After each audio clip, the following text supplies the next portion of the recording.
Hello students, welcome to my English classes. I am here with your book The Spectrum textbook General English of class 12th. This is lesson number 8 Ends and Means, and this is part 2 of this lesson. And you are seeing here cover page of your textbook, that is The Spectrum. Ends and means. अभी तक हमने story में पढ़ा कि स्वामी अरवसु एक घुमंतु संत हैं और वो बरगद के पेड़ के नीचे बैठे अपने कुछ फेथफुल्स को डिस्कोर्स दे रहे हैं भगवत गीता और उसका सामान्य व्यक्ति से संबद्धता, इस विषय पर वो डिस्कोर्स यानी प्रवचन दे रहे हैं। तो प्रवचन देते समय ही एक चोर बिरजू जो उस सभा में इस हेतु प्रवेश हुआ था कि एक दो जेब काटने का अवसर मिलेगा, वो उनकी बातों से आकृष्ट हो जाता है और उनके पास पहुंचता है। बोलता है, स्वामी जी, या तो आप मुझे अपना शिष्य बना लें या फिर मेरे पास कोई दूसरा विकल्प नहीं रहेगा, या तो मुझे अपना जीवन समाप्त करना पड़ेगा। स्वामी अरवसु बिरजू को अपना शिष्य बनाने के लिए हाँ बोल देते हैं। उसके बाद से बिरजू अब बिरजानंद कहलाने लगता है और वह स्वामी अरवसु के ही शिष्यों में से एक हो जाता है। अब जहाँ जहाँ स्वामी अरवसु जाते हैं वह इस बात का अवश्य उल्लेख करते हैं कि एक चोर बिरजू वो भी मेरे शब्दों से इतना प्रभावित हुआ कि वह संत बन गया और एक अच्छा जीवन व्यतीत कर रहा है। और ये बात वो जब भी कहते हैं, इस बात में उनका गर्व छलकता है। एक रात की बात है, वो लोग गांव लोबान के बाहरी सीमा तक पहुंच गए थे और ठंड का समय था। रात हो चुकी, बहुत देर रात हो चुकी थी। उन्होंने अपना पड़ाव डाला एक पीपल के वृक्ष के नीचे। तेज़ ठंड होने के कारण स्वामी अरवसु ने चाहा कि कोई जाकर गांव से जलाऊ लकड़ी ले आए ताकि शरीर को गर्म किया जा सके और आराम से रात बिताई जा सके। बिरजू इस बात के लिए तैयार होता है और वो गांव में जाता है। गांव में का जो दृश्य वर्णन किया गया है कि बहुत ज़्यादा अंधेरा है, पिन ड्रॉप साइलेंस है, कहीं आवाज़ सुनाई नहीं दे रही है, हलचल नहीं है कोई, कहीं लाइट भी नज़र नहीं आ रही है। और बिरजू बिल्कुल नहीं चाहता कि वह रात के इस गुप्त अंधियारे में लोगों को किसी को परेशान करे। उसे समझ में नहीं आता कि वह क्या करे। तभी गांव के कॉर्नर की एक झोपड़ी से उसे कुछ जानी पहचानी आवाज़ सुनाई पड़ती है और वह उस झोपड़ी की ओर बढ़ जाता है। वहां जाके देखता है कि एक खिड़की खुली हुई है और खिड़की से वह अंदर झांकता है। तो यहाँ पर वो जो अंदर झांकता है खिड़की से, वह पूरा दृश्य आपकी बुक में पेज नंबर 65 पे चित्र के रूप में दिया हुआ है। देखें, ये बिरजू खड़ा हुआ है विंडो के बाहर, है ना, और वो अंदर का दृश्य देख रहा है खिड़की के अंदर का। तो खिड़की के अंदर से झोपड़ी देखें, प्लास्टर निकला हुआ है कई जगह से, मतलब गरीब स्थिति के लोग हैं। एक महिला बैठी हुई है, फटी हुई साड़ी है उसकी, ब्लाउज वगैरह ये टैटर्ड साड़ी है, फटी हुई है। एक बर्तन रखा हुआ है, सामने उसके फायर प्लेस यानी चूल्हा है और कुछ लकड़ियाँ लगी हैं। चूल्हे के ऊपर एक पैन रखा हुआ है, गहरा तवा रखा हुआ है। दो बच्चे बैठे हुए हैं, एक लड़की और एक लड़का। दुबले पतले हैं दोनों बच्चे। देखें, लड़के की सामने से शर्ट खुली हुई है थोड़ी और फटे हुए हैं कपड़े भी। तो इधर बच्चे की हड्डी तक समझ में आ रही हैं कि वह कितना दुबला है ना। बच्चों के सामने दोनों बच्चों के सामने थालियां हैं, कटोरी हैं, पर ये खाली हैं ना।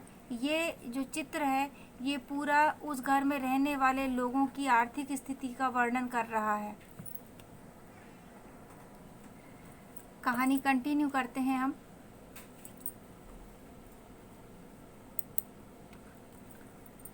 A young woman clad in tattered sari was sitting on her haunches in front of the fireplace. A frying pan was on the fire. जैसा कि चित्र में अभी देखा हमने, एक युवा स्त्री फटी हुई साड़ी से लिपटी हुई थी। फटी हुई साड़ी क्लैड यानी पहनी हुई थी, टैटर्ड यानी फटी हुई। वह सिटिंग ऑन हर हॉन्चेस, घुटने के बल वह बैठी हुई थी चूल्हे के सामने। A frying pan was on the fire, आग के ऊपर एक फ्राइंग पैन रखा हुआ था, तवा रखा हुआ था। Two children, a girl aged 5 and a boy aged 4 were huddled in a corner. दो बच्चे, एक लड़की 5 वर्ष की और एक लड़का 4 वर्ष का, कॉर्नर में सिमटे से सिकुड़े से बैठे हुए थे। They were thin with their bones sticking out of their torn clothes. वो दोनों बच्चे इतने दुबले थे कि उनके फटे हुए टॉर्न क्लॉथ से, फटे हुए कपड़ों से उनकी हड्डियां बाहर झांक रही थी, यानी दिख रही थी। ऐसा लग रहा था चमड़ी बस स्टिक है, हड्डियों के ऊपर चमड़ी बस चढ़ी हुई है। As Birju watched he found the mother doing something strange. जैसे ही बिरजू ने देखा तो उसने पाया कि माँ कोई अजीब सा काम कर रही है। Every few seconds she would take a few drops of water and sprinkle on the pan.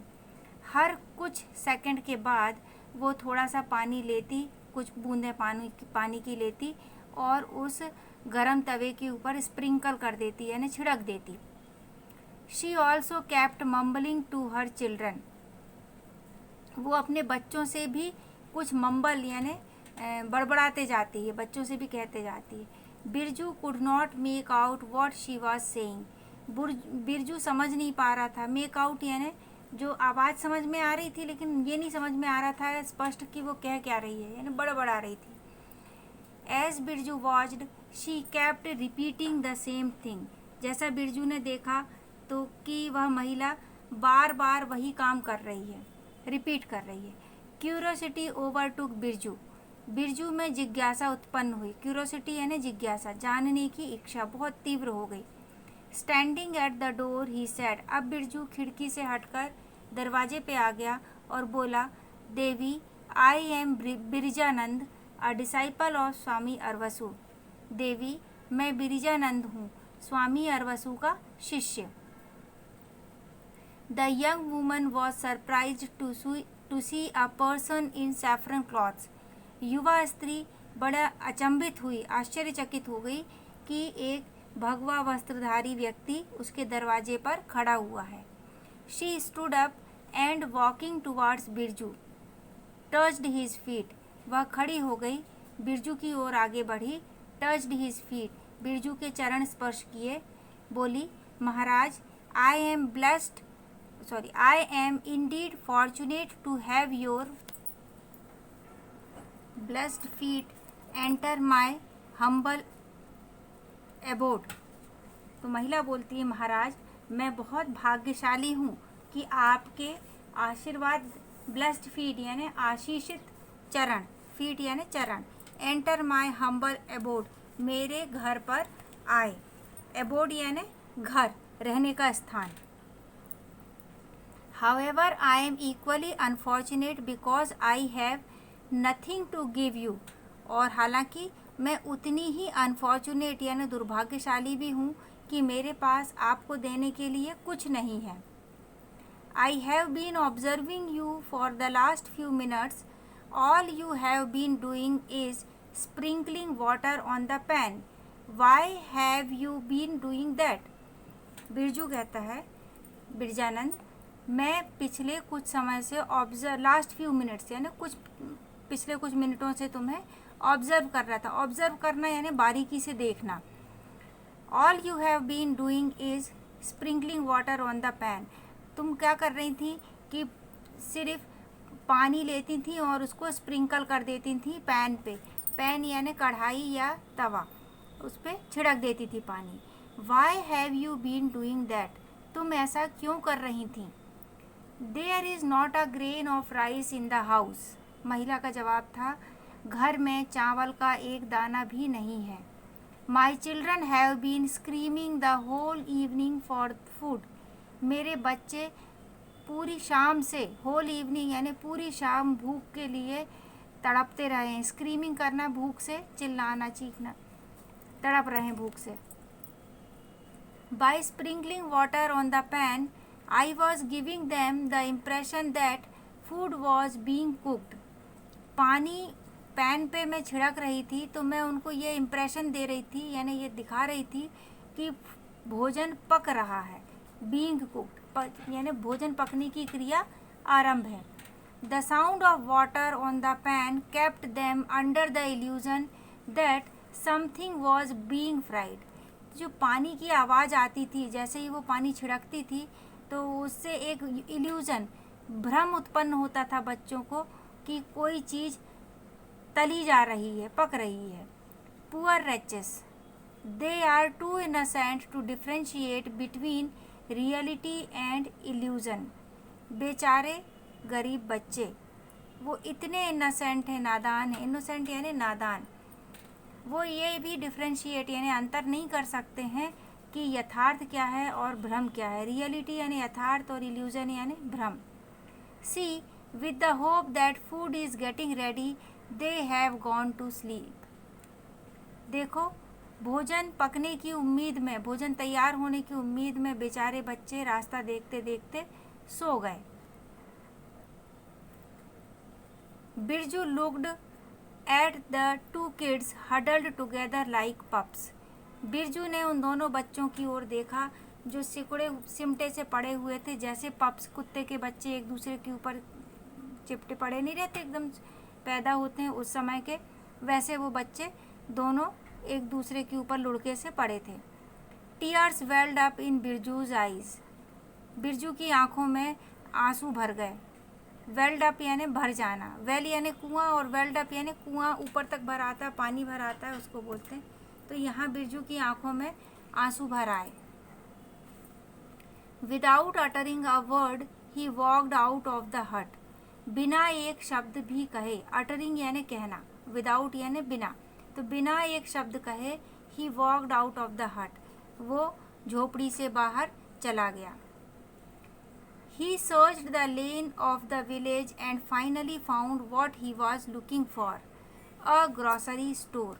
अब वो गांव की लेन से यानी गलियों में घूमा, सर्च किया, खोजा उसने, और अंततः फाइनली उसने पा लिया जो वह ढूंढ रहा था।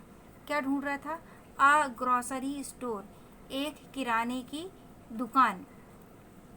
ग्रॉसरी स्टोर यानी किराने की दुकान, जहाँ खाद्य वस्तुएं मिलती हैं वो। He worked on the huge lock on the front door and with in minutes had succeeded in opening it. उसने जो दरवाजे पे बड़ा सा फ्रंट डोर यानी सामने के दरवाजे पे एक ह्यूज लॉक, बड़ा सा ताला डला हुआ था, उस पर कुछ मिनट काम किया और उस ताले को खोलने में उसने सफलता प्राप्त कर ली। It seems I have not forgotten my skills, he muttered and went in. He muttered यानी अपने आप से उसने मन ही मन बड़बड़ा के कहा, ऐसा लगता है कि मैं अपना कौशल भूला नहीं हूँ। फॉरगॉटन यानी भूलना, स्किल्स यानी कौशल। तो बिरजू को लगा कि बिरजू क्योंकि चोर था, ताले तोड़ना और चोरी करना ये उसका पेशा था, तो अब उसने फिर से ताला खोल लिया तो उसको लग रहा है कि मैं अपना वो कौशल चोरी करने का, ताला तोड़ने का भूला नहीं हूँ। He emerged 10 minutes later carrying 2 sacks। अब वो दिखाई पड़ता है, एमर्ज यानी सामने आता है। 10 मिनट बाद कैरिंग 2 sacks, हाथ में उसके 2 बड़े बड़े थैले, सैक यानी बड़े थैले या फिर बोरे। He went into the hut and placed the sacks at the woman's feet. अब वो वापस जाता है उसी झोपड़ी में और दोनों जो बड़े बड़े थैले हैं वो उस स्त्री के पैरों पे रख देता है।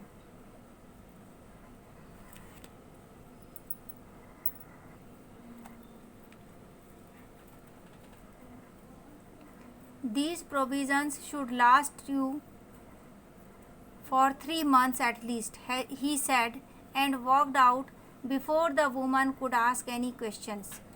ये जो सामान है, प्रोविजन्स यानी वस्तुएं, सामान, ये आपको लगभग 3 महीने चल जाएगा कम से कम, एटलीस्ट यानी कम से कम, ऐसा उसने कहा और झोपड़ी से बाहर निकल गया। इससे पहले कि महिला कुछ कह पाती, कोई प्रश्न पूछ पाती, वह बैग रखा और इतना बोल के वह वापस चला गया।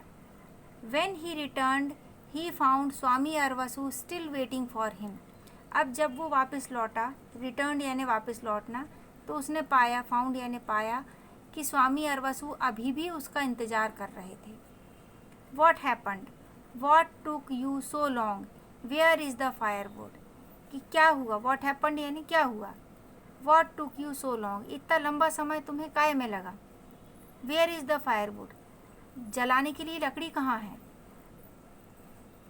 Birju narrated the entire story, Birju ने पूरी कहानी बता दी कि क्या हुआ उसके साथ। What, I cannot believe it, the sage jumped up, his face turning red, you committed theft, Swami Arvasu's follower are thief, what will people say, बोलता है क्या, मुझे विश्वास नहीं है। और जम्प्ड अप, और इतना कहकर स्वामी अरवसु खड़े हो गए। हिज फेस टर्निंग रेड, उनका चेहरा गुस्से से लाल हो गया। बोलते हैं यू कमिटेड थेफ्ट, तुमने चोरी की। स्वामी अरवसुज फॉलोअर थीफ, स्वामी अरवसु का शिष्य एक चोर। वॉट विल पीपल से, लोग क्या कहेंगे। But Swami the poor children, अब यहाँ पे बिरजू अपनी सफाई देना चाहता है कि पर स्वामी वो बेचारे बच्चे, stop talking nonsense, you cannot justify your action by making lame excuses, तुम अपने कार्य को जस्टिफाई यानी सही नहीं ठहरा सकते बाय मेकिंग लेम एक्सक्यूजेस, बेकार के बहाने, एक्सक्यूज यानी बहाने, लेम यानी बेकार के बहाने बनाकर। अ सिन इज़ अ सिन, एक पाप मतलब पाप होता है। The end can not justify the means, the end यानी लक्ष्य, साधन को, राह को सही नहीं ठहरा सकता, ऐसा स्वामी जी का मानना है। The end can not justify the means, मतलब तुम्हारा जो लक्ष्य है, तुम्हारा उद्देश्य सही है, तो वो तुम ये नहीं कह सकते कि गलत राह से भी आओगे, गलत साधन का भी उपयोग करोगे तो तुम सही हो। This is your last day with me, tomorrow morning I want you to go away, ये तुम्हारा अंतिम दिन है मेरे साथ। I do not ever want to see your sinful face again, मैं दोबारा तुम्हारा ये पाप भरा चेहरा नहीं देखना चाहता।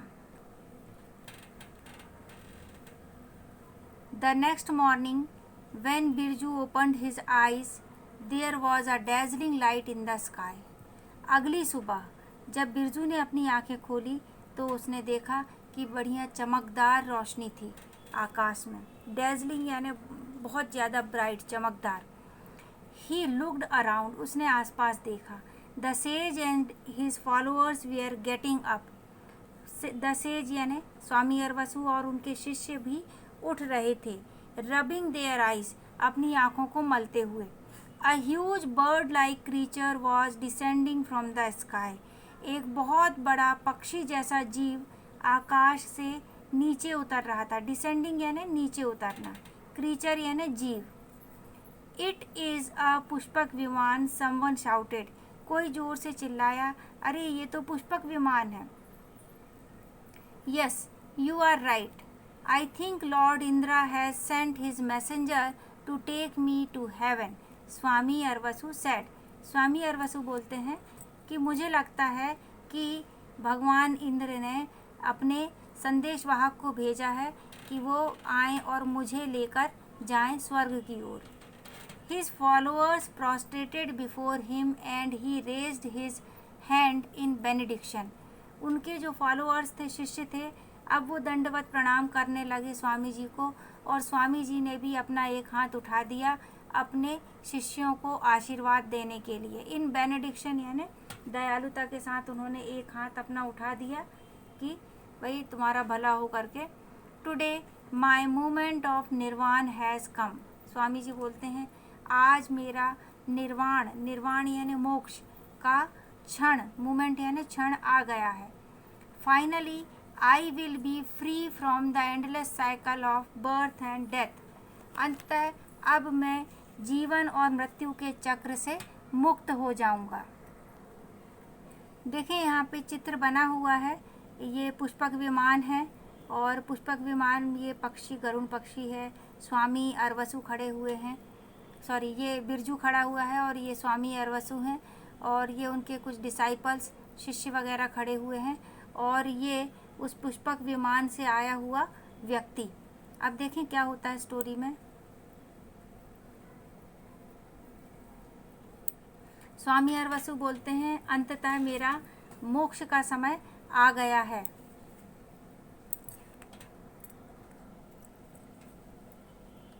आई विल बी अटेनिंग साल्वेशन। अब मैं साल्वेशन यानी मोक्ष, निर्वाण, state of being saved from the power of evil, मोक्ष यानी अब मैं बुराई से हमेशा के लिए मुक्त हो जाऊंगा, जीवन और मृत्यु का जो चक्र है उससे मुक्त हो जाऊंगा और मोक्ष को प्राप्त करूंगा। साल्वेशन यानी मोक्ष। My entire life I have never deviated from the path of धर्म। मेरे संपूर्ण जीवन में, एंटायर यानी संपूर्ण जीवन में, मैं कभी भी धर्म के राह से नहीं भटका हूँ। डिविएट होना यानी भटकना, रास्ता छोड़ देना। I have lived like a monk and never committed a single sin. मैं हमेशा एक संत की तरह जिया हूँ और कभी भी एक पाप तक नहीं किया है। सिन यानी पाप। धर्म के हिसाब से जो गलत काम करते हैं उसको सिन बोलते हैं, पाप। और यदि कानून के हिसाब से कोई गलत काम करते हैं तो उसको बोलते हैं क्राइम। तो सिन धर्म के हिसाब से पाप और क्राइम यानी कानून के हिसाब से पाप। And this is a reward for all my noble deeds. और यह रिवार्ड यानी पुरस्कार है मेरे सारे अच्छे कर्मों का। नोबल यानी अच्छे और डीड्स यानी कर्म का, कि अब मैं मोक्ष को प्राप्त करने जा रहा हूँ। A young man clad in fine clothes got down from the celestial vehicle. एक युवा व्यक्ति, क्लैड इन फाइन क्लॉथ्स, बहुत अच्छे कपड़े पहने हुए, क्लैड यानी पहने हुए, got down from the celestial vehicle, वो सेलेशियल यानी स्वर्गिक, व्हीकल यानी वाहन, तो स्वर्ग के वाहन से गॉट डाउन नीचे उतरा। आई एम ब्रह्मदत्त, अपना परिचय दिया उसने, मैं ब्रह्मदत्त हूँ। I have been sent by lord Indra, he said, उन्होंने कहा मुझे भगवान इंद्र ने भेजा है। I know, I was just telling my disciples the same thing. I am ready to go with you. The sage stepped forward. The sage यानी स्वामी अरवसु ने अपने कदम आगे बढ़ाए, क्या कहते हुए? I know, मैं जानता हूँ। I was just telling my disciples the same thing. मैं यही चीज़ अपने शिष्यों से बोल रहा था, क्या? कि ये इंद्र ने वाहन भेजा है। I am ready to go with you, और मैं तैयार हूँ तुम्हारे साथ चलने को। I have not come to take you, Brahmadatta said, looking around. Brahmadatta बोलता है आसपास देखते हुए, मैं तुम्हें लेने नहीं आया हूँ, यानी स्वामी अरवसु को लेने नहीं आया हूँ। Not come to take me, मुझे लेने नहीं आए हो, क्वेश्चन स्वामी अरवसु बोलते हैं। स्टटर्ड यानी उनके मुंह में ही उनके शब्द अटक गए। Quite sure he had not heard right, उन्हें बिल्कुल निश्चित था कि ये जो शब्द है ब्रह्मदत्त के, वो जो है वो सही उनके कानों पे नहीं पहुँचे हैं। No, I have come to take him, नहीं, मैं उसे लेने आया हूँ। सैड ब्रह्मदत्त ऐसा बोले, Poynting eight Birju who was standing in one corner, और उन्होंने ब्रह्मदत्त ने अपनी उंगली बिरजू की तरफ दिखाई जो एक कॉर्नर पे खड़ा हुआ था। Birju, the sage could not believe his eyes, that thief, Birju वो चोर, संत को अपनी आँखों पर विश्वास नहीं हुआ। यस, हाँ, his kind act last night surpassed all the virtuous deeds of yours. If the end is noble, then means are not all that important. Even though Birju's means were improper, his end was virtuous. ये जो शब्द थे ब्रह्मदत्त के, कि कल रात को उसने जो कार्य किया, उसने उस कार्य ने तुम्हारे सारे अच्छे कर्मों के ऊपर अपनी जगह बना ली है। मतलब तुम्हारे कार्यों अच्छे, वर्चुअस यानी सारे अच्छे कार्यों से ऊपर पहुंच गया है बिरजू का वह कार्य जो उसने कल रात किया था। If the end is noble then the means are not at all important. यदि आपका लक्ष्य महान है then means are not all that, तो साधन उतने महत्व नहीं रखते हैं। Even though Birju's means where improper, हालांकि बिरजू का जो साधन था वह गलत था। हिज एंड वॉज वर्चुअस, पर उसका उद्देश्य, उसका लक्ष्य, यहाँ पे एंड यानी उद्देश्य या लक्ष्य बहुत ही पवित्र था। बिरजू ने जो चोरी की थी वो चोरी उसने खुद के लिए नहीं की थी, ना ही उससे खुद की समृद्धि बढ़ रही थी उसने जो चोरी की थी उन बच्चों की गरीबी से द्रवित होके की थी जो भूख से तड़प रहे थे और जिनके पास खाने को एक दाना भी नहीं था।